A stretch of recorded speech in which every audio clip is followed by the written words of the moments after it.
جی بسم اللہ الرحمن الرحیم، السلام علیکم۔ امید ہے کہ آپ لوگ خیریت سے ہوں گے۔ ہمارا آج کا ولاگ کافی اہم معاملات کے اوپر ہے، جس کے اوپر ہم نے بات کرنی ہے۔ ایک تو فیصلے کی گھڑی آن پہنچی ہے، اسلام آباد کے اندر کافی گہما گہمی ہے جو کہ شروع ہو چکی ہے۔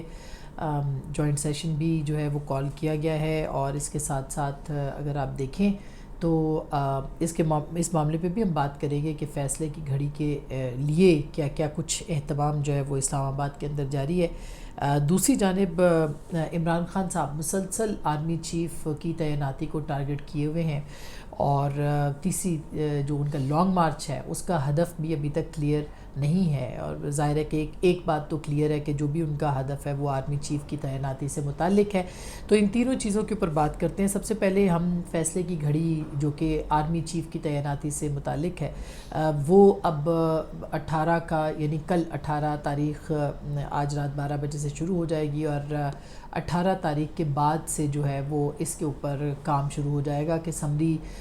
جو کہ ابھی تک راولپنڈی سے نہیں آئی ہے، جی ایچ کیو باقاعدہ ایک سمری بھیجتا ہے، کل شاید وہ کل کے بعد سے وہ سمری آنا شروع ہو جائے۔ 19 کو کہا جا رہا ہے کہ جو سینئر موسٹ ہیں جنرل صاحب ان کی ریٹائرمنٹ ہو جائے گی، 19 یا 20 کو اسی طرح سے ہے۔ اور اس کے ساتھ ہی جو ہے وہ اس معاملے کے اوپر، کیونکہ ایک ریٹائرمنٹ ہوتی ہے تو فوری طور پر ایلیویٹ کرنا ہوتا ہے مختلف لوگوں کو، اور یہ جو 4-5 لوگ ہیں سینئر موسٹ، ان میں سے ایک کا انتخاب جو ہے وہ کیا جائے گا۔ اور سینئر موسٹ ظاہر ہے کہ اب تک جو ہے وہ یہی ہے کہ عاصم منیر صاحب سینئر موسٹ ہیں، جنرل عاصم منیر اور جنرل ساحر شمشاد اور جنرل اظہر عباس، یہ 3 جو جرنیل ہیں وہ اس وقت پوری طرح سے، جن میں سے ایک جوائنٹ چیف ہوگا، ایک چیف ہوگا۔ اور حکومت کے بارے میں اطلاعات جو کہ پچھلے کچھ عرصے سے تو بہت گردش میں تھی، لیکن ایک دم سے شہباز شریف صاحب کے کوارنٹین ہونے کے بعد یا ان کو جو کووڈ ہوا ہے اس کے بعد سے کافی جو ایک اسپیکولیشن تھی اس کے اندر کافی کمی واقع ہو گئی ہے، اور شاید حکومت یہی چاہتی تھی۔ لیکن کل رات آصف زرداری صاحب جو کہ پاکستان پیپلز پارٹی کے شریک چیئرمین ہیں، وہ بھی پہنچے ہیں اسلام آباد، اور ان کا آنا ظاہر ہے کہ بہت میٹر کرتا ہے۔ اب ان کے آنے کے بعد مشاورت بھی تیز ہوگی۔ مولانا فضل الرحمان بھی جو ہے وہ ایکٹیو ہو چکے ہیں، کل آپ نے ان کی بھی پریس کانفرنس دیکھی، تو اتحادی جو ہیں وہ ایک دوسرے کے ساتھ رابطے میں بھی ہیں اور ایک دوسرے کے ساتھ جو ہے اس معاملے کے اوپر بات بھی کر رہے ہیں۔ نواز شریف صاحب نے بھی آج اس معاملے کے اوپر بات کرنے سے اعتراض برتا، اور انہوں نے کہا کہ ہم 1-2 دن کے بعد میڈیا کے ساتھ جو ہے وہ بات کریں گے۔ دکھائی ایسے ہی دیتا ہے کہ 18 کے بعد یہ پروسیس شروع ہو جائے گا، اور 20 نہیں تو 21-22 تاریخ کو جو ہے وہ نئے آرمی چیف کی کچھ سنوائی جو ہے وہ سامنے یا صورتحال سامنے آ جائے گی، اور ایک جو اسپیکولیشن یا ریومرز کی جو فیکٹری ہے اسلام آباد کے اندر، وہ بھی کسی نہ کسی طریقے سے اپنے انجام کو پہنچ سکتی ہے۔ اچھا، اب اس میں عمران خان صاحب جو ہیں وہ مستقل ایک بات کر رہے ہیں، وہ یہ کہتے ہیں کہ جی یہ جو نیا چیف ہے، میں اس کے کنٹینڈرز پہ بات نہیں کر رہا، وہ اپنے آپ کو کلیئر کرنے کی کوشش کر رہے ہیں کہ جتنے لوگ اس پہ شامل ہیں اس ریس کے اندر، اس دوڑ کے اندر، میں جرنیلوں کے اوپر بات نہیں کر رہا۔ ظاہر ہے وہ دوبارہ ایک صفحے کی تلاش میں ہے، تو وہ یہ بات اسی لیے کر رہے ہیں کہ وہ جرنیلوں پہ بات نہیں کر رہے، لیکن یہ لگانا چاہتے ہیں کہ ایسے آرمی چیف کو جو کہ ان کی کرپشن کو کور کر سکے، ان کو روکے نہ، اور ان کی جو کرپشن کے کیسز ہیں وہ ختم کرائے اور خود ان کو نااہل کرائے۔ اب ایک طرف آپ یہ بات بھی کر رہے ہیں، دوسری طرف آپ یہ بھی کہہ رہے ہیں کہ کنٹینڈرز کو کچھ نہیں کہہ رہے لیکن یہ کریں گے، تو وہ کیا اکیلے کریں گے؟ مطلب آپ کان کو ادھر سے نہیں تو ادھر سے پکڑ لیں، مگر آپ پکڑ رہے ہیں کان کو کہ جو نیا آرمی چیف ہوگا وہ ان کے کیسز ختم کرائے گا، وہ نیا آرمی چیف پتہ نہیں کیا کیا کچھ کر دے گا، ان کو نااہل کرا دے گا۔ مطلب یہ عدالتیں، یہ جو ادارے ہیں، یہ جو کمیشن ہے، یہ کوئی حیثیت نہیں رکھتے عمران خان صاحب کے سامنے، صرف ایک آرمی چیف ان کے سامنے حیثیت رکھتے ہیں، اور وہ آرمی چیف کو کیونکہ وہ دوبارہ سے ملٹری کے پیج پہ جانا چاہتے ہیں، وہ اسٹیبلشمنٹ کو سیاست میں انوالو کرنا چاہتے ہیں، وہ سیاست کو میں دوبارہ سے اسی طرح کا کردار چاہتے ہیں جس طرح کہ وہ خود لیتے رہے تھے۔ مثلا آج بھی ان سے فوراً ایک چینل نے پوچھا آپ کو حملے کا خطرہ ہے، انہوں نے کہا جی مجھے حملے کا خطرہ ہے۔ کیسے خطرہ ہے؟ کیونکہ میں خود بھی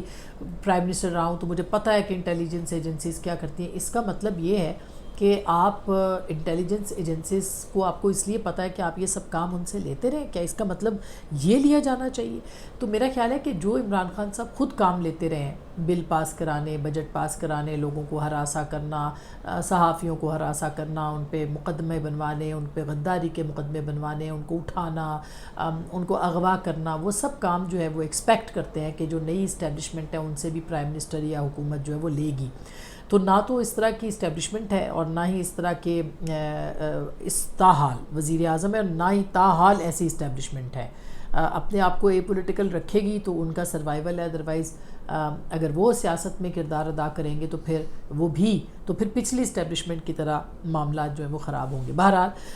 عمران خان صاحب جو ہے وہ بار بار یہ بات کر رہے ہیں، پھر ایک اور بات عمران خان صاحب کر رہے ہیں بار بار، وہ یہ کہہ رہے ہیں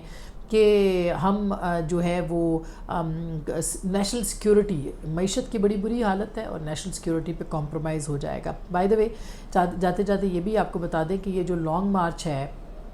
جس کو مولانا فضل الرحمان فرلانگ مارچ کہہ رہے تھے، کل یہ پتہ نہیں کوئی کہہ رہا تھا،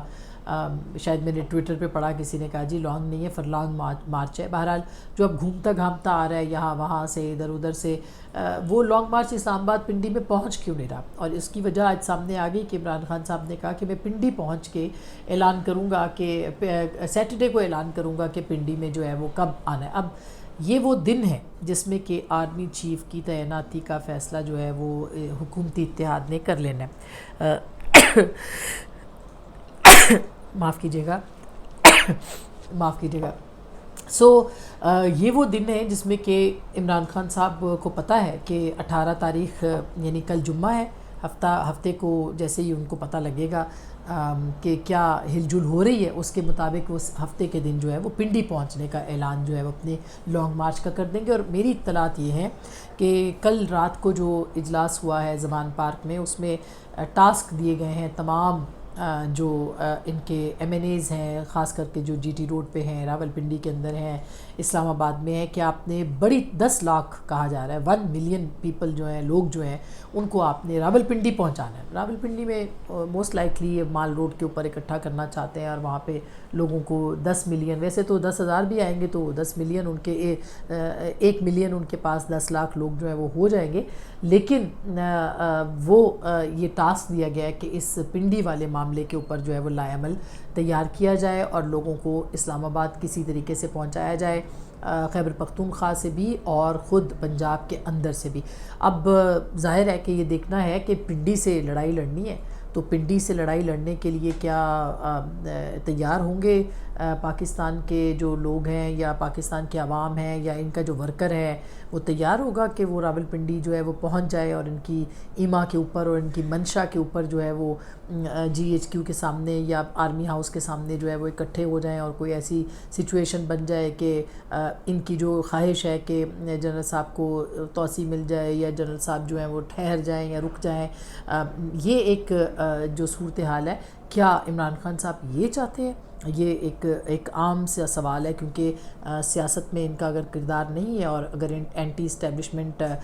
پولیٹکس عمران خان صاحب کر رہے ہیں، تو وائی آرمی چیف کی تعیناتی، صرف آرمی چیف کی تعیناتی مسئلہ کیوں ہے عمران خان صاحب کے لیے؟ اس کے اوپر کافی دلچسپ ہوگا دیکھنا کہ کس طرح سے ان کی جماعت جو ہے وہ آتی ہے نہیں آتی ہے، یا کیا کتنے لوگ اکٹھے کر پاتی ہے، لیکن ہفتے کے دن کافی سچویشن کلیئر ہوگی اور اسی کے مطابق جو ہے وہ اپنا اگلا لائے عمل بھی اعلان کریں گے، جو کہ سب کو پتہ ہے کہ ان کو پنڈی آنا ہے۔ اب جو نیشنل سیکیورٹی اور معیشت کی بات کر رہے ہیں عمران خان صاحب نے، وہ بار بار ایک بات کر رہے ہیں کہ یہ وہاں پہ ملک کو لے کے جانا چاہتے ہیں جہاں ملک ڈیفالٹ ہوگا اور پاکستان کو جو ہے نیشنل سیکیورٹی پہ کمپرومائز کرنا پڑتا ہے۔ نیشنل سیکیورٹی سے ان کی مراد کیا ہے یہ وہ بہتر بتا سکتے ہیں، لیکن ہمیں جو محسوس ہو رہا ہے وہ کہہ رہے ہیں کہ جو ہمارا نیوکلیئر پروگرام ہے اس کو کمپرومائز کریں گے وغیرہ وغیرہ۔ تو اگر آپ کو یاد ہو تو عمران خان صاحب یہ بار بار بات اس لیے کر رہے ہیں کیونکہ نیشنل سیکیورٹی کے اوپر ان کے اوپر بھی اسی طرح کی بات کی جاتی تھی جب وہ وزیر اعظم تھے، اور وہ اچھے طریقے سے جانتے ہیں کہ وہ پاکستان کی معیشت کو کس حالت میں چھوڑ کے گئے ہیں۔ ان کو بہت اچھے طریقے سے پتہ ہے کہ وہ کس حالت میں پاکستان کی معیشت کو چھوڑ کے گئے ہیں اور پاکستان کے کو خطرات کیا ہیں۔ 2021 جون میں ایک HBO کو انہوں نے انٹرویو دیا تھا عمران خان صاحب نے، اور انہوں نے، میں کوٹ ان کوٹ آپ کو سنا رہی ہوں، انہوں نے کہا پاکستان میں جوہری ہتھیاروں کی تعداد بڑھنے کے خدشات پر وزیر اعظم کا کہنا تھا، یعنی میں آپ کو کوٹ ان کوٹ بتا رہی ہوں کہ جوہری ہتھیاروں کے بعد سے پاکستان اور انڈیا کے درمیان کوئی جنگ نہیں ہوئی ہے، یعنی کہ ڈیٹرنس ہے، اچھی بات ہے۔ ان کے مطابق پاکستان کی جانب سے جوہری ہتھیار رکھنے کا مقصد انڈیا کے ساتھ سیاسی کشیدہ صورتحال کو روکنا ہے۔ جس لمحے کشمیر کا مسئلہ حل ہو جائے گا، مجھے لگتا ہے کہ دونوں ملکوں کو جوہری ہتھیاروں کی ضرورت نہیں پڑے گی۔ اور اسی دوران جہاں تک مجھے یاد پڑتا ہے، ایک انٹرویو میں انہوں نے یہ بھی کہا تھا کہ اگر ان کو کوئی کمپرومائز کرنا پڑے گا تو کوئی بڑے مقصد کے لیے وہ پاکستان کے اوپر جو ہے وہ کمپرومائز کر سکتے ہیں، وغیرہ وغیرہ، اس طرح کی بات تھی۔ دوسرا انہوں نے یہ کہا کہ اسی کے اوپر، اسی اسٹیٹمنٹ پہ احسن اقبال صاحب نے کہا تھا کہ اسٹیٹمنٹ دیا تھا کہ آج بلی تھیلے سے باہر آ گئی، عمران خان صاحب کو پاکستان کے ایٹمی پروگرام کو رول بیک کرنے کے لیے یہ سازش کے طور پر پاکستان پر مسلط کیا گیا۔ وزیر اعظم کو کس نے حق دیا کہ وہ پاکستان کے ایٹمی پروگرام پہ بات کریں؟ تو جو بات آج وہ کر رہے ہیں، ان کے مخالفین اس زمانے میں ان کے اوپر بھی یہی بات کر رہے تھے، کیونکہ پاکستان کی معیشت کو بہت بری صورتحال تھی۔ جب وہ حکومت میں آئے تھے تو اس وقت یہ صورتحال نہیں تھی، نہ مہنگائی اتنی تھی، نہ ڈالر اتنا اوپر تھا، نہ قرضے اتنے تھے۔ اور پچھلے 3.5-4 سال جو ان کے حکمرانی کے دور تھے میں کتنے قرضے پاکستان میں لیے، یہ میں نہیں کہہ رہی، ان کے خود آپ ان کے جو دور تھا اس کے قرضے اٹھا کے دیکھیں گے پاکستان کو کتنے قرضے اس وقت جو ہے وہ لینے پڑے تھے۔ یہ ایک اسٹرینج صورتحال ہے۔ پاکستان کے جو سیکیورٹی کمپرومائزز کی بات کر رہے ہیں، وہ بار بار یہ لوگوں کو یاد دہانی کے لیے کروا رہے ہیں، کیا کر رہے ہیں مجھے اس کی سمجھ نہیں آتی، لیکن بہرحال وہ بار بار اس بات کی روز پچھلے 3 دن سے اس کے اوپر بات کر رہے ہیں۔ اب کیا ہوگا ہفتے کو، وہ یہاں ہفتے کو اعلان کریں گے لانگ مارچ کا، اسی 4-5 دنوں کے اندر جو ہے وہ پاکستان کے نئے آرمی چیف کی تعیناتی کا مسئلہ سامنے آنا ہے۔ اعلیٰ قیادت جو حکمران جماعتوں کی ہے وہ یہاں پہنچ چکی ہے، اس کے اوپر بات چیت ہوگی، اور اسی طرح سے ظاہر ہے کہ پاکستان کی جو اکانومی ہے اس کے وہ حالات اچھے بالکل نہیں ہیں، نہیں کہا جا سکتا کہ اچھے حالات ہیں، لیکن عمران خان صاحب آپ بھی اس سے بری الذمہ نہیں ہو سکتے۔ اب تک کے لیے اتنا ہی، اپنا بہت خیال رکھیے گا، صورتحال پہ نظر بھی رکھیے گا، ہمیں دیکھنے، سننے اور پسند کرنے کا بہت بہت شکریہ، ہمارے ساتھ جڑے رہیے، اللہ نگہبان۔